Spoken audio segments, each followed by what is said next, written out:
I want to ask you a question here as we move along.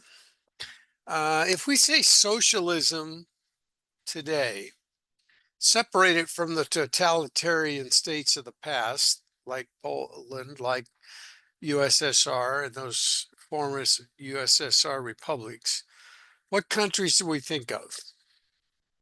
Who comes to mind? You say, what are the socialist countries in the world? Somebody just turn your mic on. Let's get a few answers. Nobody wants to answer me. In the chat, you're getting I'm getting them in the chat. Scandinavia, Lithuania, Denmark, Sweden, France, Estonia, China. Yeah, Hot. okay. That's what we tend to get. So let's get away from these USSR countries and let's go look at some of those that come to mind. If you ask Senator Bernie Sanders this, here's what he thinks. We should look to countries like Denmark, like Sweden and Norway, and learn from what they have accomplished for their working people. And if we listen to AOC, she says, so when millennials talk about concepts like democratic socialism, we're not talking about these kinds of red scare boogeymen. We're talking about countries and systems that already exist, that have already been proven to be successful in the modern world. So that's her pointing at democratic socialism. And in her last line, uh, oh, Ocasio-Cortez has likened her view of democratic socialism to Scandinavian social democracy. So we do tend to think of those Scandinavian countries. Why? Why do we look at Sweden, Denmark, those other Nordic countries when we think about socialism? Let's go down our checklist here from the things that we've talked about in terms of definitions and where's the ideas of socialism came from. So do we look at those Nordic countries because government ownership of the means of production? Does the government own most of the means of production in those countries? The answer to that question is no. Is it because of restraints on private property? The answer to that question is no. Most of those Scandinavian or Nordic countries, lots of private property. They are private property countries. Is it the absence of markets? The answer is no again. Lots of very active markets, markets not only domestically, but all of them are very active in international markets.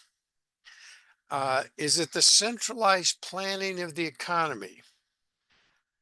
Oh, that one stops us a little bit. Maybe that's why they think of it, although we'll see that much of the economy is left to choice of individuals.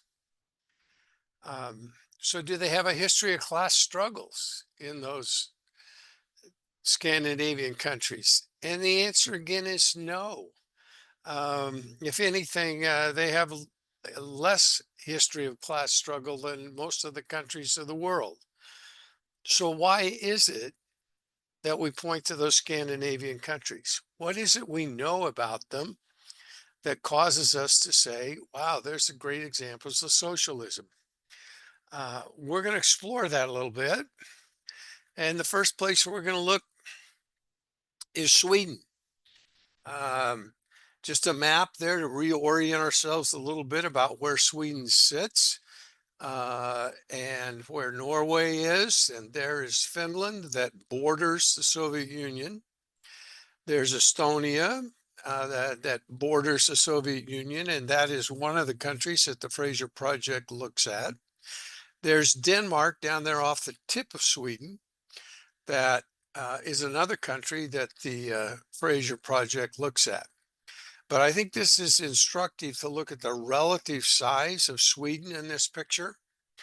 The other reason to look at this picture a moment is to think a little bit about the histories of these countries vis-a-vis World War II, because it had significant impact on a number of these. Sweden escaped much, really all of that, as did Norway, to a major part.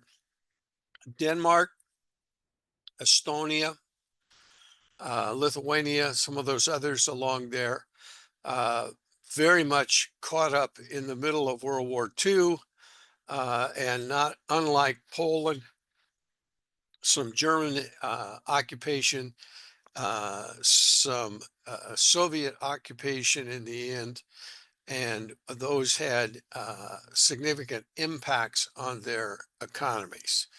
But Sweden's remained mostly unscathed. I say mostly because they did adjust some of their decisions, if you will, to make sure that they stayed unscathed. Here's the real story for Sweden. Sweden, uh, in the 1950s, ranked as one of the richest countries in the world. You could put Denmark right with them. The United States was richer, but not by very much. Sweden has had 100 years of exceptional economic growth from 1870 to 1970, but not beyond 1970. And if we look at those Nordic countries, the story that's about to unfold for Sweden, it's similar in all of them. Um, we do take the time to look at Estonia and Denmark in the materials and encourage you to do that.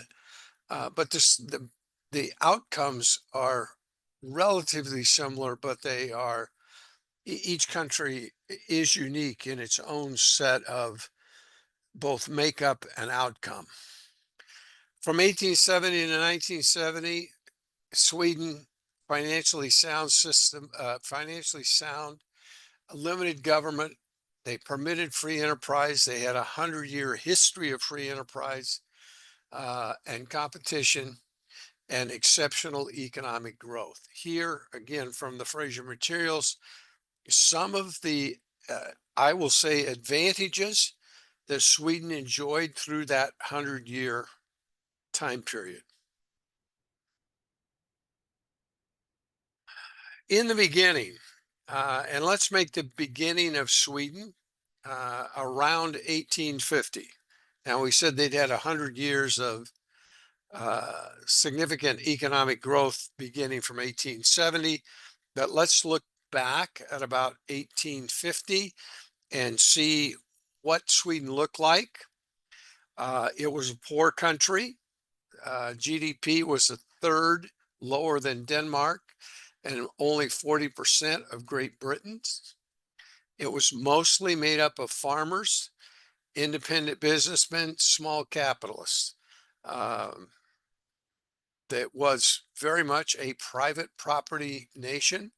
Those small capitalist farmers and businessmen owned their property.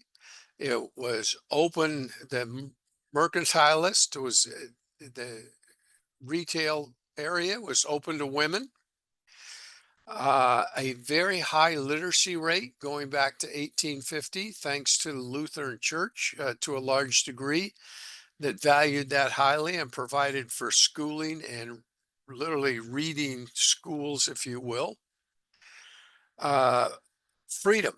Uh, Sweden, unlike a number of other European countries, never had a feudal system, in part because the forest and timber regions of the country, which are vast, were so dense that it did not serve itself well to be organized in feudal uh, regions. And so it's always been a country of basically independent cities, independent business people. Lots of timber and iron ores, it says. This next one, very important and part of the story in every one of these Scandinavian countries, and that is that it was ethnically homogeneous. Now, I say part of the story in every one of the Scandinavian countries, not to say that collectively they were homogeneous, but that Sweden is homogeneous, as was Denmark, as was and is still all of these, Estonia, etc. They were proud, self-reliant, individualist, conflict averse, and consensus oriented. That comes from some of their ethnic homogeneousness. That's not quite the word. Um, their traditions are kind of to stick to the path, continue to do what they are doing till they get it done. They have always had a free press and free religion, even though it's heavily Lutheran. Women were given the right to inherit their own property back in about, I believe, 1855. And that set up Sweden for this 100 years of economic growth. So that's kind of the picture we paint with them. And let's take a look at that 100 years, or at least a major sweep of that 100 years. You can see here, Sweden's a blue line, UK, the red, and the world average, the gray. Looking at the GDP per capita, it has been richer than the rest of the world, and arguably as rich as the UK, and in some ways richer since 1950. So they were indeed one of the richest countries in the world. They've enjoyed marked health improvements during that 100 years of growth. You can see Sweden over time in the blue, the world in the gray. Life expectancy has grown from 1870 to 1970 and far outpaced the rest of the world. The infant mortality, again, has dropped dramatically in that 100 years and it is below that of the world. And the maternal mortality, the same story. So excellent health improvements. Let's take a look at some of the growth years of that 100-year period. Property rights protected, open freedom to start businesses, freedom to trade internationally, which was not true of all the Scandinavian countries, but has been true of Sweden. An 800% GDP growth rate over that 100 years, only exceeded by Japan. Now, those are pretty raw, big numbers, but that's what it comes out over that 100 years. Investment in farming, forest, mining technology methods, that's been a hallmark, particularly of that growth spurt that begins in the 1950s. Lots of innovation, investment into those innovations to improve how they create wealth with the endowment of natural resources that they have. One of the steps they took early on, not early as in 1850, but they focused on what they called genius industries. They took businesses that were founded on ingenious invention and commercialized those. The government helped commercialize those to produce on a mass scale. Here's some of the products that we're familiar with over history that came out of those genius industries. Dynamite from Alfred Nobel, the Ericsson telephone exchange. When you watch old movies of earlier time periods when there was an operator that had to plug the various cords into the various outlets on the telephone exchange, that was almost undoubtedly an Ericsson exchange. This Lavelle milk creamer separator is still in business today. Still, you go to dairies across the country and you will find a Lavelle milk creamer separator at work. So they capitalized from those. They basically ended, at least for a few decades labor disputes because in 1938 there was an important agreement between the unions and the Employers Association. Now, note it wasn't between the unions and the government, it was between the unions and the Employers Association. They both recognized that strikes were costly to both sides of the bargaining table. And so they reached an agreement where they would work to avoid those strikes. And for the pretty much they did for a number of decades. Third fastest growing economy in the world.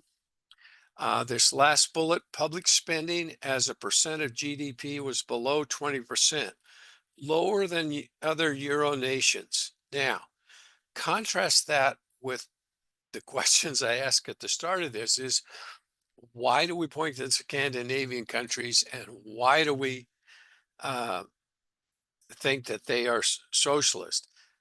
Historically, they have had lower government spending relative to the size of the economy than most of the European nations. However, during this time period, lots of ideas of socialism swirling around the globe. We've got Karl Marx, we've got Lenin, we've got others, and socialism is becoming quite popular. In 1926, Nels Karleby, um, outspoken Swede, who eventually wrote a book, he was proposing that they should abandon their obsession with private ownership, that socialism should be a guiding path, and that the use of use the power of the market to create wealth, but with the focus on the redistribution. And that's important because this idea of the redistribution in an economy that was already creating wealth is what began to take root as sort of socialism ideas, quote unquote, in Sweden. 1950, as I said earlier, is kind of when the economy really took off and was at its richest, was in the early 50s. Um, you can see the government remained small, spent less than lots of other Western nations on uh, the government money. By 1960, though, as these ideas of socialism were growing around the globe and not just in Sweden, and because they had that abundance to spend, they began to experiment with much larger government spending as a share of the economy. And you can see the change here from 1955, when it was at 31%, then it went to 63%. So as a share of the economy, government spending doubled in those years in Sweden. You can see that in the other economically developed countries, it did not, the rate of government spending did not grow nearly as fast. Uh, and here it is shown as a share of GDP. Again, uh, it is quite low back up until about 1958, 1960, and they begin to experiment with these ideas of what if? What if we provided more government goods and services, and their percentage of spending begins to increase dramatically over that time, and that trend line has continued, though it has remained uh, up until 1970 still below most of the rest of the world. Where did they expand on their social services and government control? And I say control, not ownership. Healthcare, and these are ones we think of when we think about those Nordic states. Healthcare, elderly care, child care, pensions.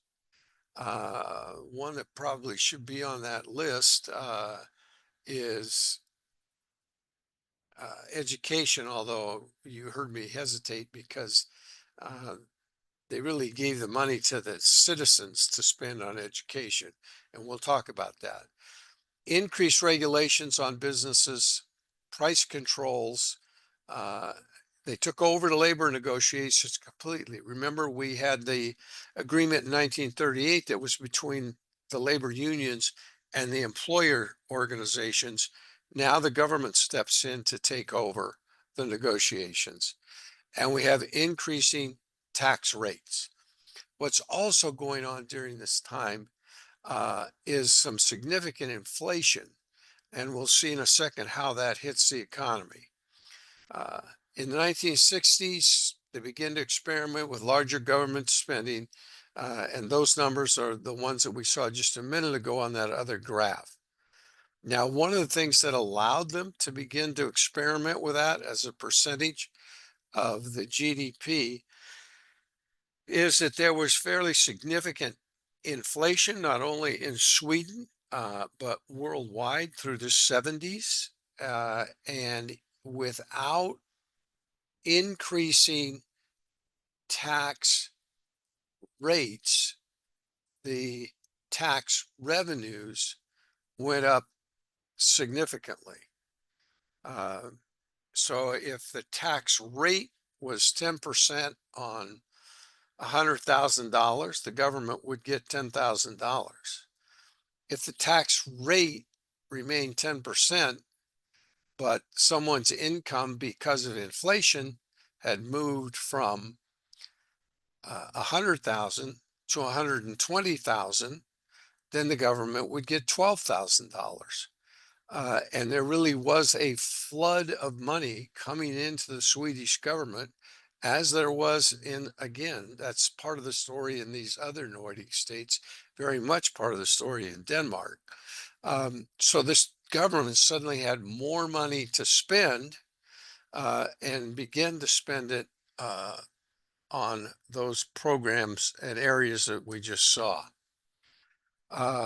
The GDP in Sweden in current US dollars, you can see how the growth rate takes off at about 1970 and continues up through 1920 when this data, or 22, when this data was gathered. Sharp downturn there in 2021, as there was a sharp downturn worldwide because of COVID. Sweden's experiment with large government brought with it large deficits. They did not hesitate to go into debt. You can see their longer term history of debt back there at the beginning of this graph at 1970, but by the mid 80s, they are much more willing to take on government deficits. So now they are, if you will, um, committed to increased levels of government spending, and those deficits begin to balloon in the mid 1990s, early to mid 1990s, when Sweden said, wow, we've got a problem. We need to change things. Swedish socialism is really a mirage. um, there really was not and has been not been what I would call Swedish socialism. There has been large, Swedish large government, but not socialism in the sense that we've used the definition. The world crisis, oil crisis, began to reveal some productivity issues across the Swedish economy. Uh, the Swedish response to the recession that hit most of the world into the mid 80s was large amounts of government spending. They propped up failing businesses with cash and state ownership, which fed the fact that there was a crisis in productivity. They weren't forced to get better because they just got more money. So rising inflation, uh, and you can print money or you can devalue your currency. either is inflationary, and during this uh, 80s and into the early 90s, Sweden actually did both. They printed money and they devalued their currency. And again, you'll see when you look at the Denmark materials in here, that story is not unique to Sweden. So between 1950 and 1990, this is perhaps the most outstanding bullet in here. Not a single net job was created in the private sector. The employment in private businesses, private manufacturing, private retail did not increase. The increase all came in the public sector, which just fed those budget deficits. And so they had turned to their abundance and got to where they really enjoyed it. And they went from spending and redistributing the abundance to trying to create more by creating money, which created inflation. Their experiment, here's a graph with large government brought on deficits, mounting debt. We've talked about that. You can see how high the debt as a percentage of GDP was by the late, see, that's the mid 90s. And this was beginning to be a significant drag on their economy, and they knew that. The productivity growth rate, which we mentioned, it fell further behind other industrialized countries. You can see Sweden in the blue, other economic developed countries in the gray. Their growth rates, average annual growth rates, slowed because their productivity slowed. It got so bad that businesses began to flee from Sweden. Remember, this was a private property market economy for over 100 years. And entrepreneurs and those with wealth begin to leave. This is just a few of the ones. Some names that you might recognize as IKEA, Tetra Pak, that's still a big player in packaging.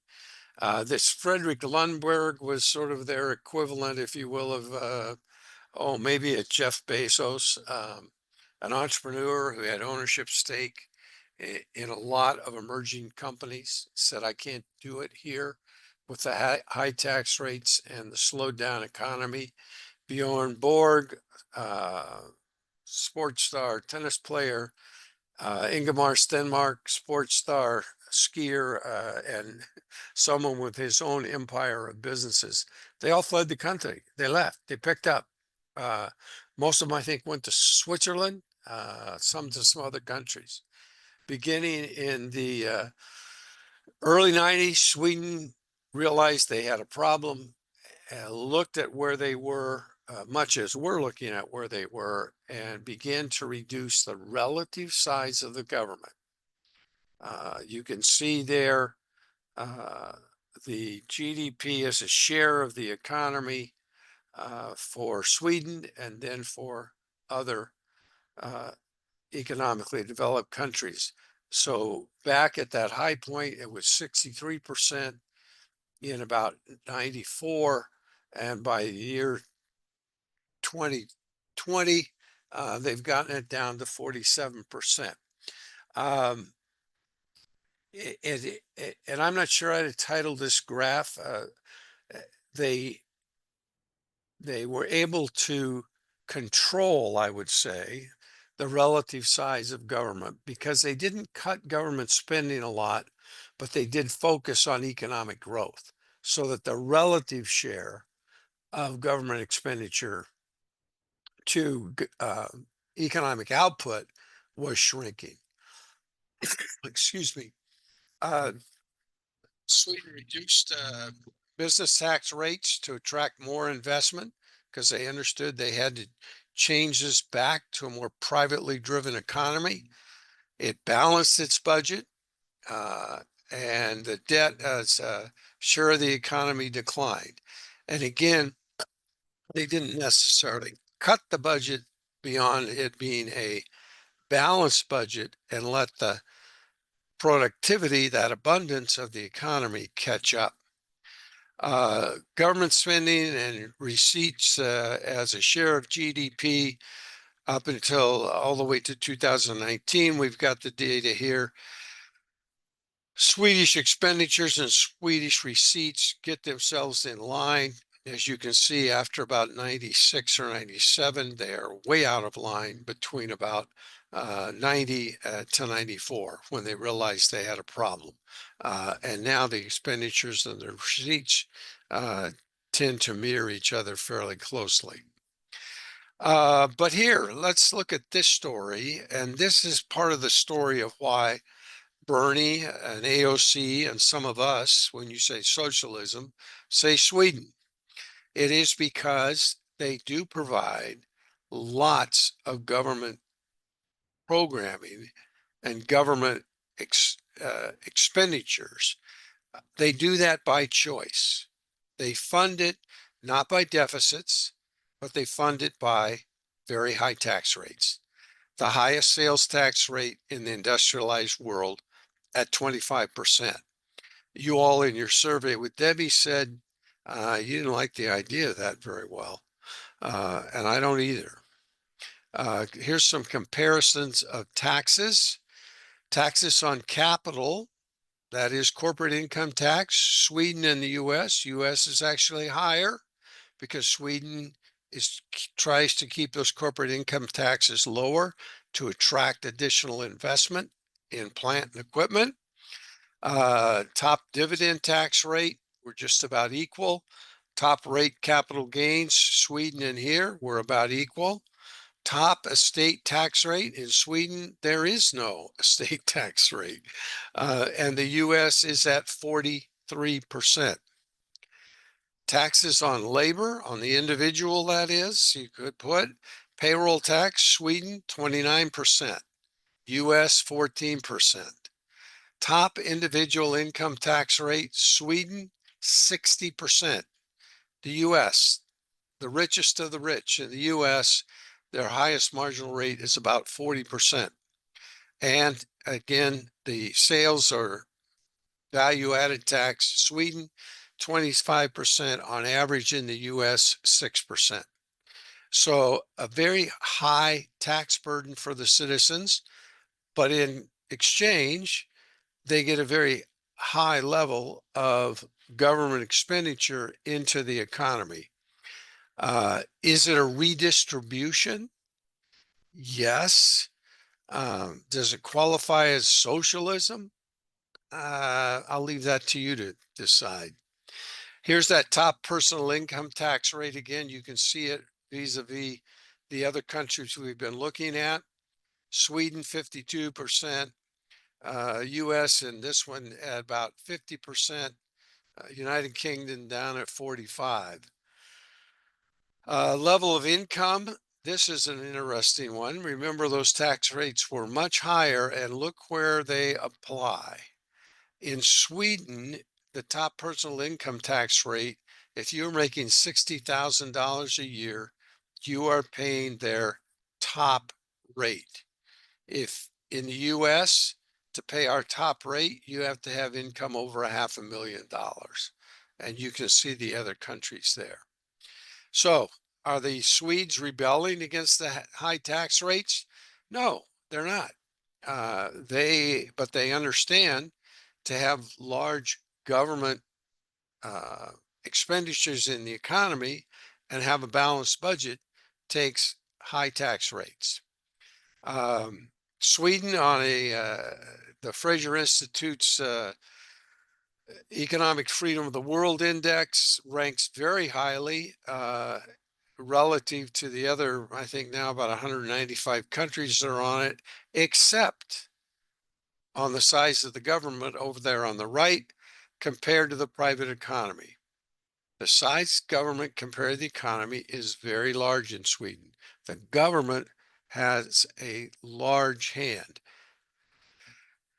This again shows the size of the government, where it ranks relative to these particular measures of that are used on the economic freedom of the world. Uh, and they're in pretty good shape till you get to the size of government. And where's that size of government spent?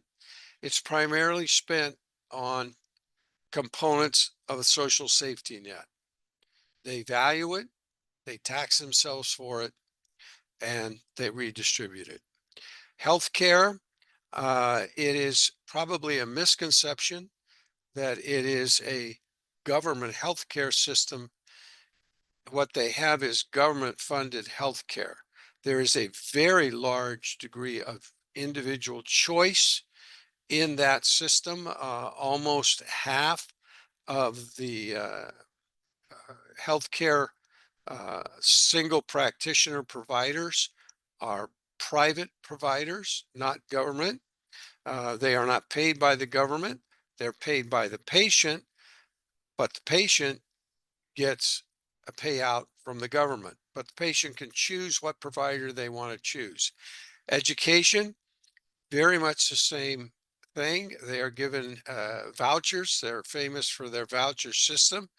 That voucher lets me pay for education in a public school, in a private school, in a private religious school.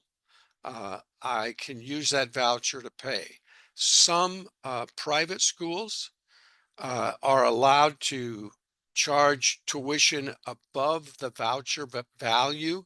But as near as I could read, that's kind of made on a case by case business or basis.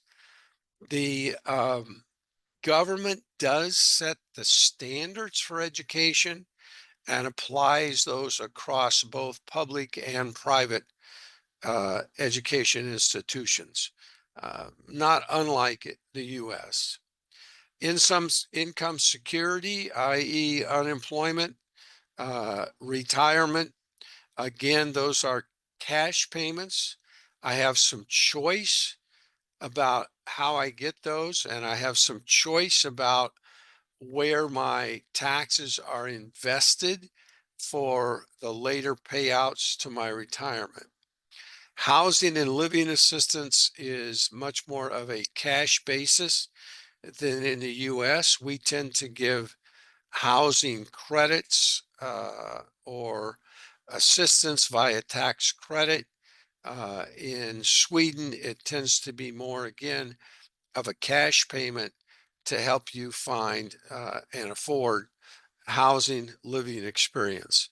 The care for the elderly mirrors that of the healthcare system in that there's a significant amount of choice.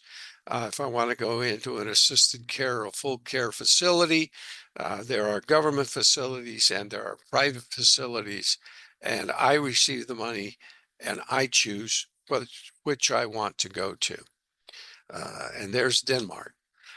So that's a look at Sweden. And the question that remains that I should have had a slide in here and I don't, I apologize.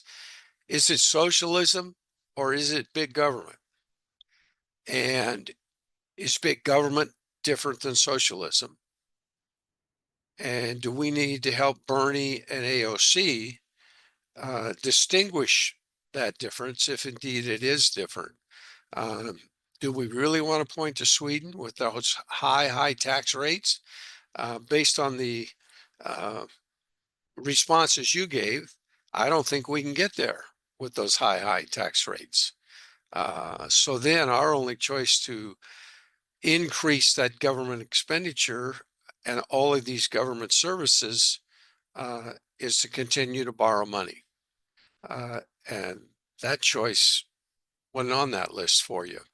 But so far, we have continued to borrow money. As I said, the story is very similar across most of those Scandinavian Nordic states. The story varies a little depending on their history, but most of them are far more privatized and far more market-based and individual choice-driven than we tend to imagine.